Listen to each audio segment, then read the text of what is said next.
स्वामी जी नमस्ते। नमस्ते बहन। विधानसभा में कांग्रेस के जो विधायक हैं श्रवण कुमार जी, उन्होंने जो टिप्पणी की 2 दिन पहले साधु संतों के बारे में, सनातन के बारे में, उसे आप किस दृष्टि से देखते हैं? एक धर्मगुरु होने के नाते और एक विधायक होने के नाते, दोनों नज़रिए से आप इसको क्या मानते हैं?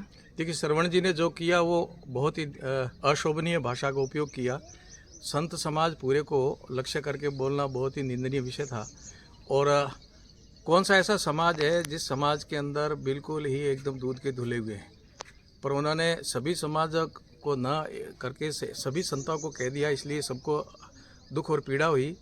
और ये अति दुखदायी विषय था और अशोभनीय भाषा का उपयोग किया, इसलिए हम सब लोग उद्वेलित हुए। और दूसरे दिन जब सबने कहा कि श्रवण जी आपको क्षमा याचना करनी पड़ेगी, तब श्रवण जी को भी समझ में आ गया कि मैंने बहुत बड़ी भूल करी है। और कांग्रेस के वरिष्ठ नेता डोटासरा जी, जूली जी और सभी हमारे माननीय पारिक जी और सभी आकर के संतों से माफ़ी भी मांगी, परंतु ये माफ़ी मांगने का भी विषय नहीं था। पर वास्तव में जो संदेश गया वो बहुत गलत गया है।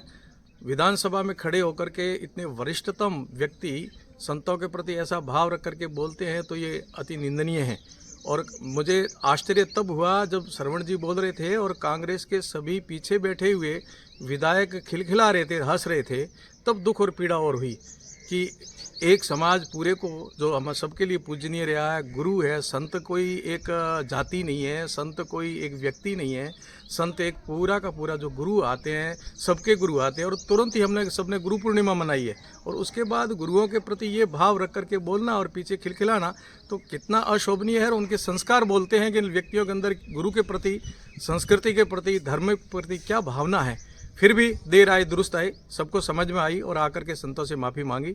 मुझे लगता है कि आगे से ऐसी कोई गलती करेगा तो उसको बहुत बड़ी सीख मिलेगी और कोई भी क्षमा नहीं करेगा। तो संत समाज ने उनको क्षमा कर दिया, देखो क्षमा बड़न को चाहिए। संत का तो स्वभाव ही ऐसा है, परंतु ये उनको शोभा नहीं दे रहा था, उनको भी अनुभव हो गया है और वो बहुत ही खुद को शर्मिंदा भी महसूस कर रहे थे। और अंदर अंदर उनको महसूस भी हुआ कि मैंने बहुत बड़ी जाने अनजाने में जो भी हुआ, अचानक मेरे मुंह से जो शब्द निकले वो नहीं निकलने चाहिए थे। विधानसभा में इस तरह की कोई हरकत दोबारा ना हो, इसके लिए एक विधायक के तौर पे आप क्या प्रयास करेंगे? देखिए, ये हमारे माननीय अध्यक्ष जी का क्षेत्राधिकार है और उन्होंने बिल्कुल सबको पाबंद किया है और बहुत ही कटु शब्दों में सबको संकेत भी किया और निर्देश भी दिया है। कोई भी होगा किसी समाज के प्रति किसी भी प्रकार की कोई टीका टिप्पणी विधानसभा में नहीं करेंगे, क्योंकि ये विधानसभा विकास की बात करने के लिए होती है, विवाद की बात करने के लिए नहीं होती है। कभी कोई किसकी बात कर लेता है, कभी कोई किसी समाज के प्रति आकृष्ट होकर के बोलता है, आपस में समाजों में विद्वेष फैलने का विषय बनाते हैं। अपने निहित राजनीतिक स्वार्थों के कारण हम लोग वहाँ विधानसभा में जाके ऐसे यदि विषय रखेंगे तो ये तो हमारा खुद की मानसिकता दिखती है कि हम किस मानसिकता के वहाँ जा कर के भी क्या कर देंगे। तो विकास की बात ना करके विवाद की बात खड़े करने के लिए विधानसभा में नहीं गए।